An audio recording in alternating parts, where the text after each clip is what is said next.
Kemi Adeyemi sat at her dining table surrounded by fabric samples and invoice sheets, her laptop screen glowing with spreadsheets. 3 weddings this month. All high-profile clients. All requiring her signature attention to detail. She updated the shared savings account record, checking off another month of contributions. 5 years of marriage. 5 years of building together. Or so she thought. Tund would be home soon from his fintech company. They'd attend Wednesday evening service together, smile at the other couples, receive compliments about being the model Christian marriage. Kemi's phone buzzed. A reminder about church volunteering this Saturday. She'd signed up to help with the youth program. Tund had volunteered to speak at the upcoming Thanksgiving service about sacrifice in marriage. Everything looked perfect from the outside. Organized finances. Joint goals. Public respect. Church visibility. Kemi closed her laptop, satisfied with the day's work. Her fabric importation business was expanding. The luxury event decoration contracts were increasing. She'd built something solid. Their bedroom was neat. Bills were paid on time. Prayers were said together. She had no reason to suspect anything. No fights. No distance. No obvious signs. That would change in exactly 17 minutes. The shower water started running in the bathroom. Tund always took long showers after work, claiming it helped him decompress from Lagos traffic and office stress. Kemi returned to her fabric samples, comparing gold threading options for a client's traditional wedding. The phone on the dining table buzzed once. Twice. 3 times. She glanced at it. Tund's phone. Still unlocked from when he'd been scrolling through it moments before heading to shower. The buzzing continued. Persistent. Annoying. Kemi stood up, intending to move it to silent mode so she could focus. As she picked it up, the screen lit up with another notification. Logistics writer calling. Parcel attempted delivery to your office. She frowned. Tund hadn't mentioned expecting any delivery. The writer would leave if nobody answered. Packages got returned all the time in Lagos. Kemi answered the call. Hello, this is his wife. Where is the parcel? The writer explained the office was closed. Could someone meet him nearby? I'll call you back, Kemi said, ending the call. She looked down at the phone in her hand. Still unlocked. The messaging app was open. Just close it, her mind said. Put it down. But her eyes had already caught something. A name. Zainab. The message preview was casual. Too casual. The kind of familiarity that takes time to build. Your wife doesn't understand big thinking, Shah. Always counting every naira like market woman. Kemi's stomach tightened. Not with anger. With something colder. Recognition. She didn't scream. Didn't throw the phone. Didn't storm into the bathroom. She simply opened the message thread. The jokes continued. Light. Dismissive. Reducing her careful financial management to small thinking. Her discipline reframed as limitation. Her planning mocked as fear. You know how these overly careful types are. No vision. Kemi's hand stayed steady. Her breathing remained even. Years of running a business had taught her to read situations before reacting. This wasn't passionate rage in these messages. This was something more dangerous. Contempt without emotion.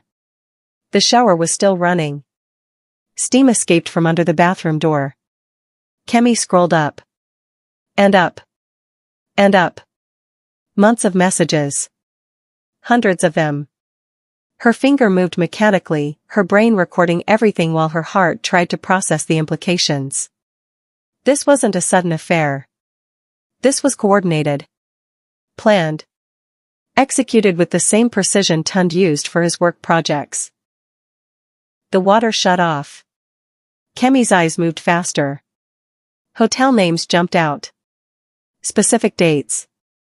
Times that aligned perfectly with Tun's claimed overtime. Meeting you at 7 p.m. Eco Hotel.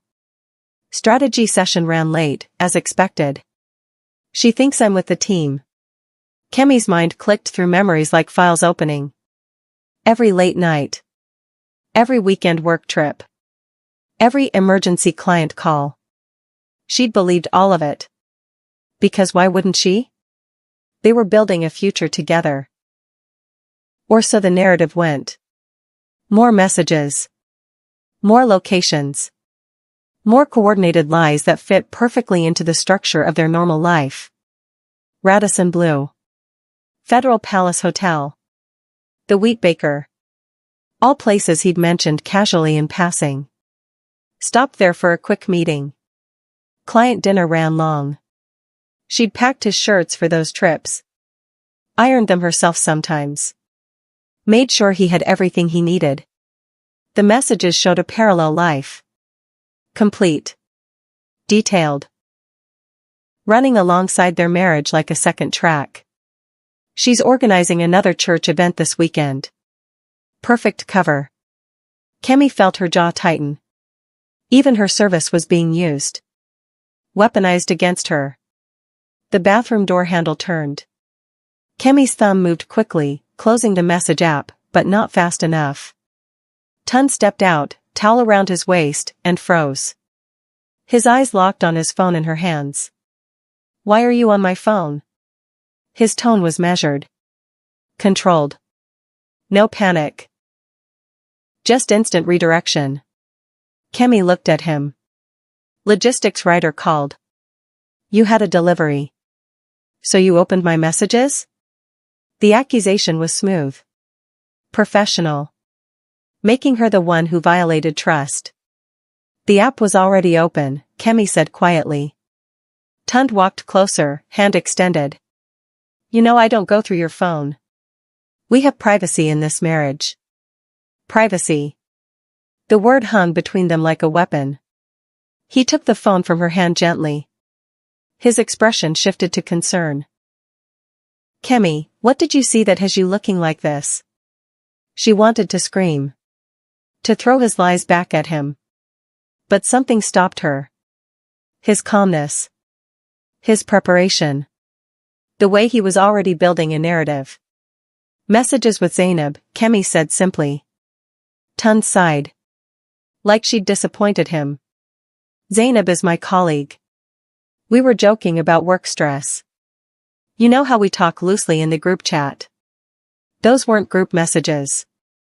You're taking things out of context. His voice stayed gentle. Reasonable. Kemi, I'm worried about you. This kind of suspicion isn't healthy. He was turning it around. Making her reaction the problem. Making her doubt what she'd clearly seen. Tun touched her shoulder. Let's pray about this. Ask God to heal whatever insecurity is making you feel this way. Kemi stepped back. Her face remained calm. But inside, something fundamental had shifted. That night, Tund fell asleep easily. The sleep of someone with a clear conscience. Or someone skilled at compartmentalization. Kemi lay beside him, staring at the ceiling, her mind replaying everything. Not the messages themselves. But his response. The immediate reframing. The weaponization of prayer. The suggestion that her reaction was the real issue. She'd seen this before. In business.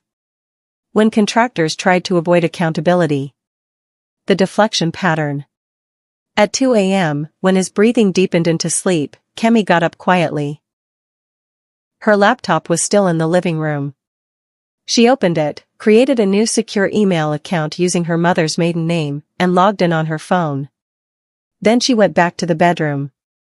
Tun's phone lay on his bedside table, charging. Still unlocked.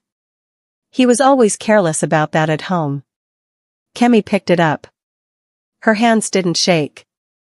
She opened the message thread again. Started screenshotting. Every conversation. Every hotel booking. Every dismissive joke about her character. She worked methodically. Organized the screenshots by date. Sent them to the new email account in batches. Then she accessed his cloud storage. Downloaded call logs. Message backups. Photos that showed dates and locations. Everything went to email. Then to her personal cloud storage. Then copied to a USB drive she kept in her fabric sample case. 3 copies. 3 locations. By 3:30 a.m., she was done. Phone returned to the table. Evidence secured. Tund slept on, unaware. Kemi lay back down, eyes open, planning. The next morning, Tund kissed her forehead before leaving for work. I love you. We'll talk more about what happened yesterday when I get home. Kemi nodded. Okay. She made breakfast. Sent him off with a smile. Played the role. But something in her had turned off. Like a switch. The emotional connection that made her vulnerable to his manipulations had disconnected. She went to work. Met with clients. Reviewed fabric shipments. Everything normal on the surface. But during her lunch break, she opened her laptop and started cross-referencing. The messages mentioned specific dates. After the Thanksgiving event. Before year-end audits. Once her business expansion completes. Kemi pulled up their shared financial spreadsheet. Then her personal business records. Her stomach went cold. Every major business investment she'd made in the past year aligned with windows mentioned in those messages. She'd taken a loan to expand her fabric warehouse in March. The messages from April discussed timing. She'd secured 3 major contracts in July, increasing her revenue. The messages from August mentioned waiting for the right moment. Last month, she'd been approached about a partnership that would double her business size. She'd told Tund excitedly. The messages from 2 weeks ago said, after this next expansion, timing will be perfect. Before Christmas. Her business growth wasn't something he was proud of. It was something he was tracking. Waiting for her to become worth more before he left. Kemi sat in her office, the realization settling like cold water in her chest. She'd been building. He'd been planning an exit. Every achievement she celebrated with him, he'd been calculating against a timeline. Her phone buzzed. Tund. How's your day, my love? She stared at the message. 2 months ago, she would have smiled. Felt appreciated. Now she saw the performance. Good. Busy with clients, she replied. That's my hard-working wife. I'm proud of you. Kemi locked her phone. That evening, she attended a church program alone. Tund claimed overtime again. She didn't question it. During praise and worship, she stood quietly while others raised their hands. Her mind was elsewhere. After service, the women's leader approached. Sister Kemi, you and Brother Tund are such an example. 5 years and still strong. Kemi smiled. God's grace. He'll be speaking at Thanksgiving next month about marriage sacrifice. We're all looking forward to it. Kemi's smile didn't waver. Yes. He mentioned it. She drove home alone. The house was empty. Tund wasn't back yet. Kemi went to her study. Pulled out the box of documents she'd been meaning to organize for months. Old files from her father's estate. Land papers. Compensation letters from the government's road expansion project. She'd meant to handle this properly but kept postponing. Grief made paperwork difficult. Tonight, she started reading. Really reading. By midnight, she'd found something that changed everything. The land trust document was dated 3 years before her father's death. His signature. A lawyer's seal. Ancestral property held in trust for Kemi Adeyemi, sole beneficiary, protected from marital claims under customary law provisions. Her father had been specific. Deliberate. The compensation from the government road project, millions of naira, sat in a separate account. Untouchable by anyone except her. She'd known about the land. Known about the compensation vaguely. But she hadn't known it was legally separated from any future marital assets. Kemi pulled out more papers. Bank statements she'd never opened. The compensation account had been growing with interest. Substantially. She logged into the account online using the details from the papers. Her hands trembled slightly. The balance made her breath catch. She was independently wealthy. And Tun didn't know. Or did he? Kemi went back to the screenshots on her secure email. Searched for keywords. Land. Father. Inheritance. Nothing. The messages discussed her business income. Her contracts. Her expansion plans. But nothing about the land or compensation. He didn't know. She checked their marriage certificate. Confirmed what she remembered. They'd married under statutory law, not customary law. Her father's trust was protected. Kemi sat back, her mind racing. She'd been terrified about what divorce would mean financially. How it would destroy what she'd built. But she'd already been protected. Her father had seen what she couldn't see then. The question was, why? The next morning, Kemi called a number from her father's old documents. Barrister Sola Akinwale. Property and marital asset lawyer. I need to review some contract language for a business agreement, she said. Neutral. Careful. The appointment was set for that afternoon. Barrister Sola's office was in Victoria Island. Quiet. Professional. No flashy signs or loud reception areas. He was a man in his mid-40s, graying slightly, with eyes that noticed everything. Mrs. Adeyemi. I handled some matters for your late father. My condolences. Thank you. Kemi placed the trust documents on his desk. I need to understand these fully. He reviewed them carefully. Your father was very thorough. This land and the compensation funds are completely insulated from any marital claims. They cannot be touched in divorce proceedings. Even though I'm married? Even so. The trust was established before marriage, under customary law provisions. It's yours alone. Kemi nodded slowly. If someone were to file for divorce, how would timing affect things? Barrister Sola looked at her carefully. Are we speaking hypothetically? For now. Timing determines what assets are considered marital property. Business income earned during marriage, jointly owned property, shared investments, those can be divided. But anything clearly separate, like this trust, remains separate. What if someone waited for a spouse's business to expand before filing? His expression shifted. Recognition. That would suggest strategic timing. Maximizing claim value. Kemi met his eyes. How common is that? More common than people think. Barrister Sola leaned back in his chair. Mrs. Adeyemi, why are you really here? Kemi hesitated. Then made a decision. I found messages on my husband's phone.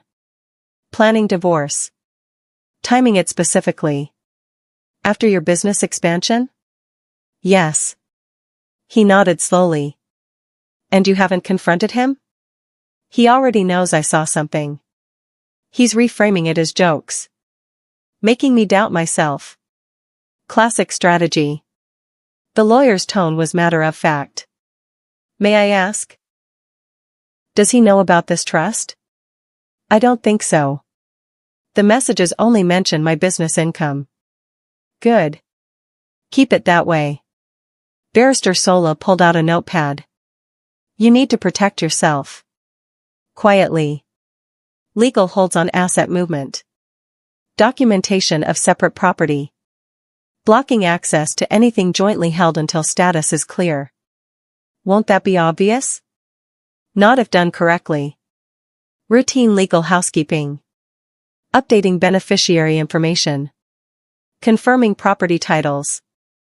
It looks administrative. Kemi absorbed this. What about the divorce itself? Can I stop it? No. If he wants to file, he will.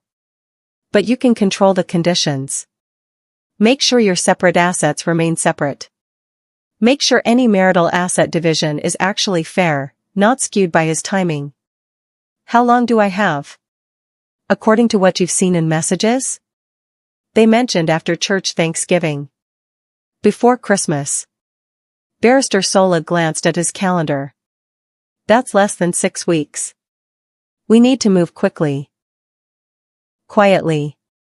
Can you do that? Kemi thought about the past few days. The screenshots. The documentation. The calm she'd maintained.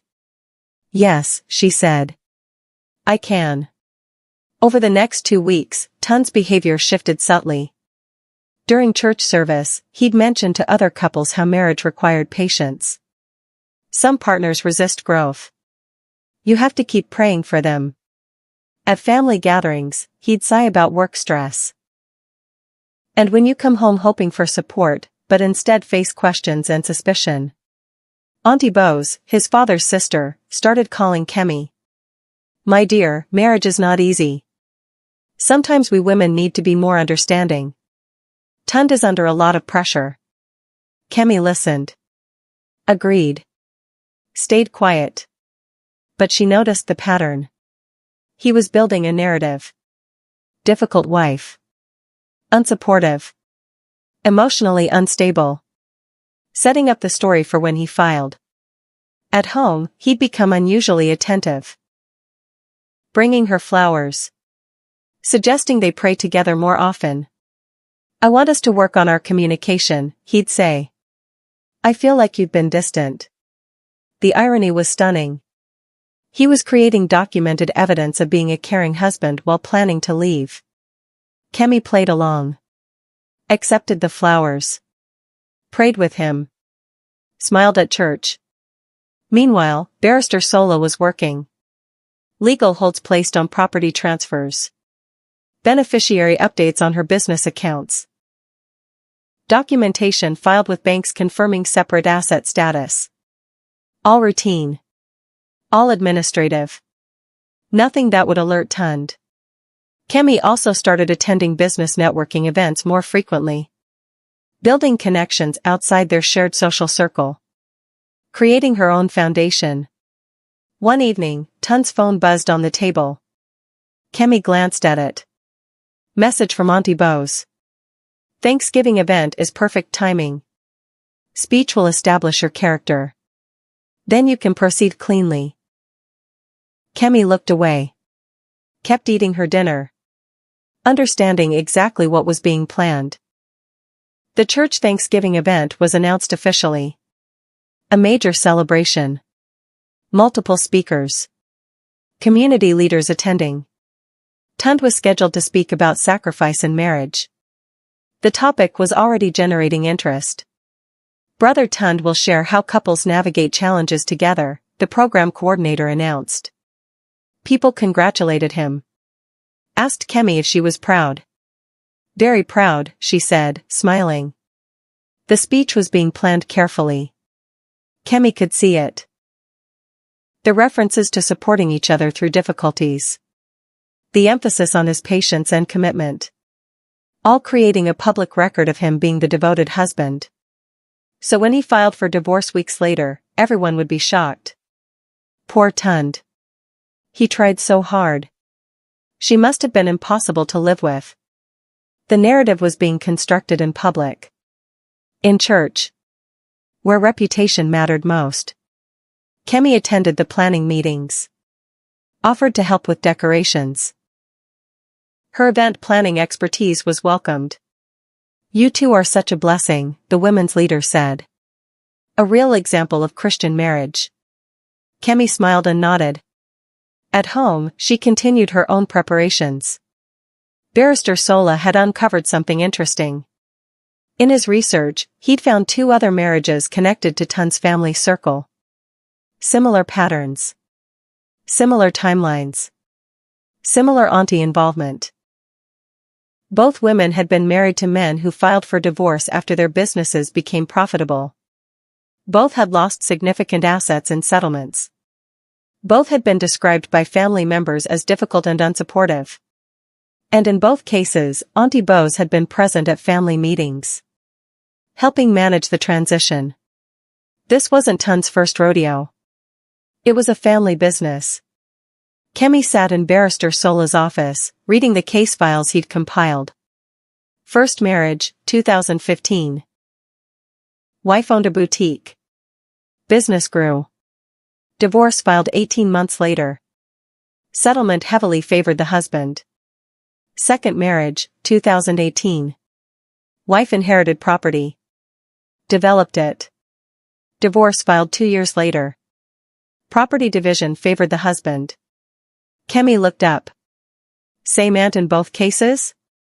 Coordinating family support. Managing the optics. Ensuring elders sided with the husband. How did you find this? Legal community talks. Patterns emerge. Barrister Sola leaned forward. Mrs. Adeyemi, you're not dealing with a personal betrayal. You're dealing with a systematic extraction operation. The words landed like stones. Your father's death created vulnerability. You inherited valuable land and compensation. A single woman with assets becomes a target.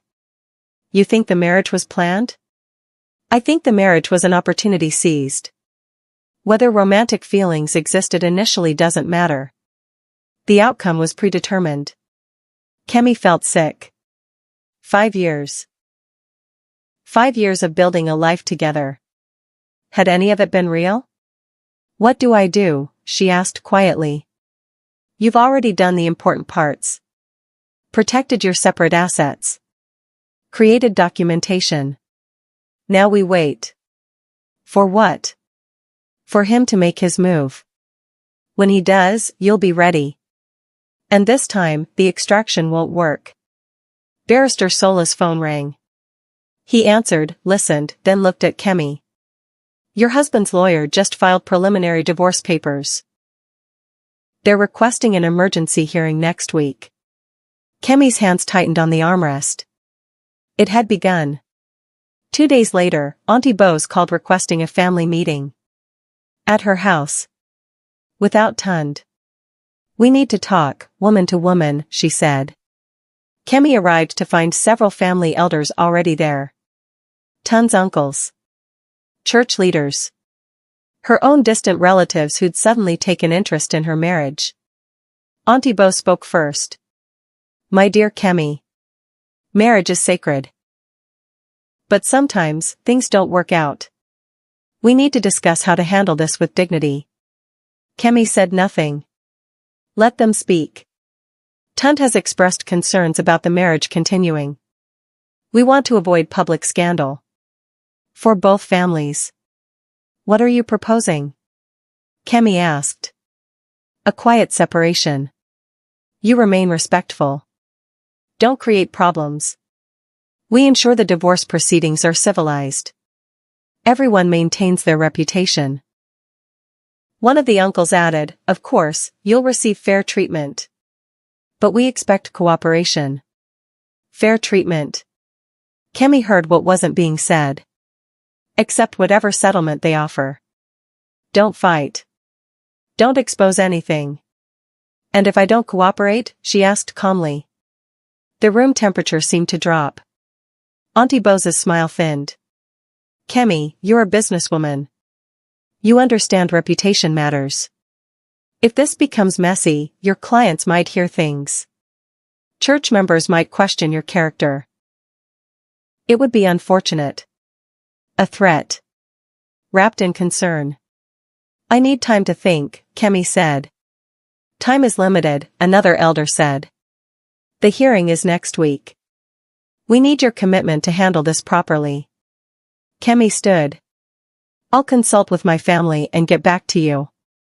She walked out, feeling their eyes on her back. In her car, she called Barrister Sola. They've deployed the pressure campaign. Expected, he said. How did you respond? Bought time. Good. Now we move. The next morning, legal documents were filed. Not by Tun's lawyer. By Barrister Sola. Immediate freezing of all joint accounts pending proper valuation. Emergency protection order on property titles.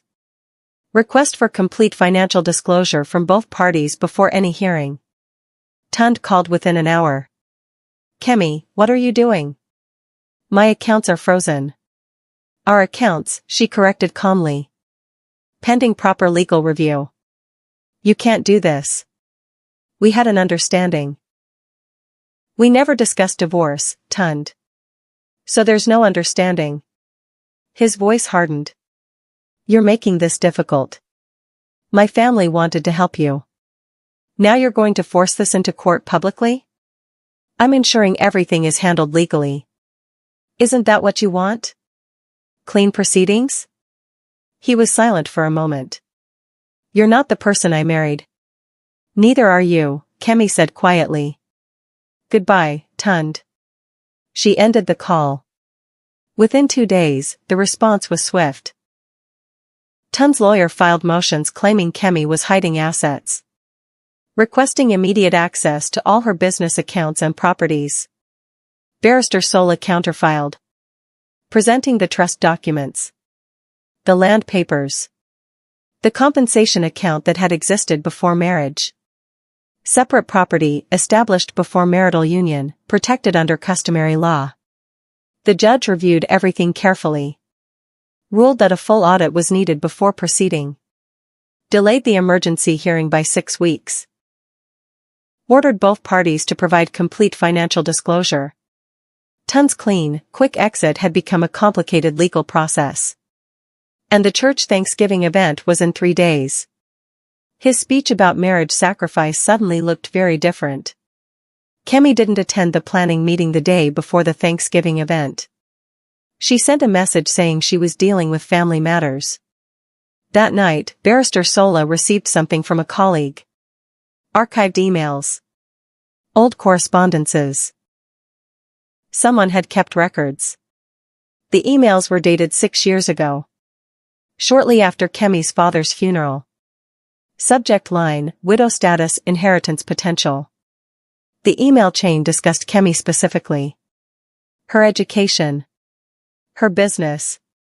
The fact that she'd inherited land and compensation rights. Target demographic, professional. Established. Assets unaware of full value. Grieving and vulnerable. There were others listed too. Women who'd lost parents. Women with businesses. Women with property. The sender's email signature, Family Investment Advisory, Coordinated Growth Strategies. Auntie Boza's email address. The whole thing was documented. Systematic. Marriages weren't random. They were strategic partnerships designed for asset extraction. Kemi read through everything twice. Her hands steady. Tund hadn't fallen in love with her. He'd been directed to her. After her father died. When she was vulnerable and grateful for support. The romance. The church courtship. The family approval. All of it had been performance. She was a mark. Not a wife. Barrister Sola looked at her across the desk. This changes everything. If filed, this shows premeditation.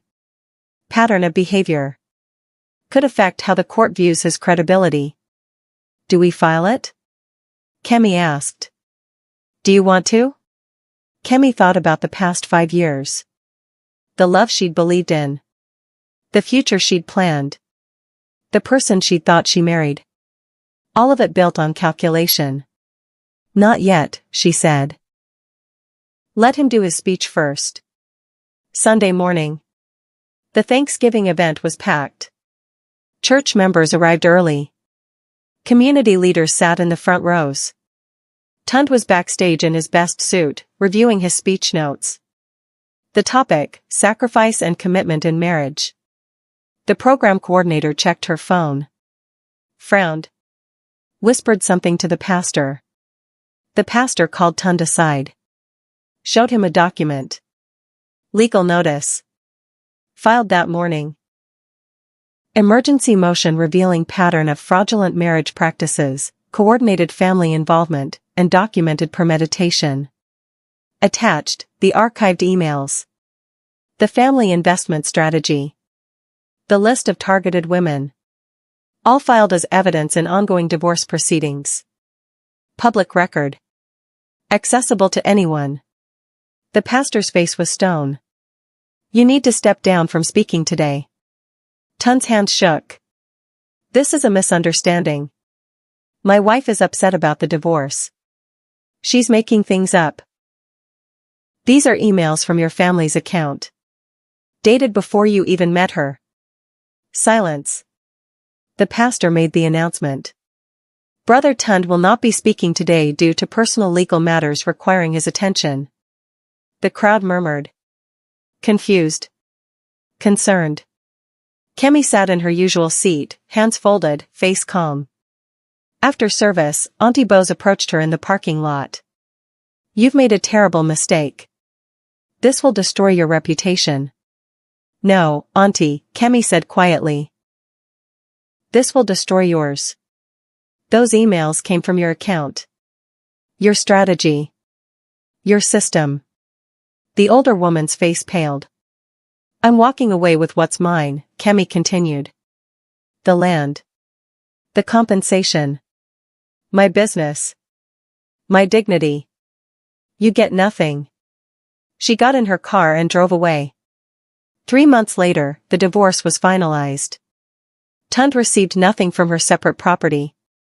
Minimal division of marital assets acquired during marriage. The church quietly asked him to step back from leadership. Auntie Bose's family investment advisory was being investigated by authorities. Kemi expanded her business. Donated to organizations helping widows protect their assets. Never remarried. She'd learned the hardest lesson: some marriages are not built on love, but on calculations. And the quiet partner survives by seeing before speaking. Some marriages are not built on love but on calculations. And the quiet partner survives by seeing before speaking. Thank you so much for watching, and please don't forget to subscribe. Where are you watching from?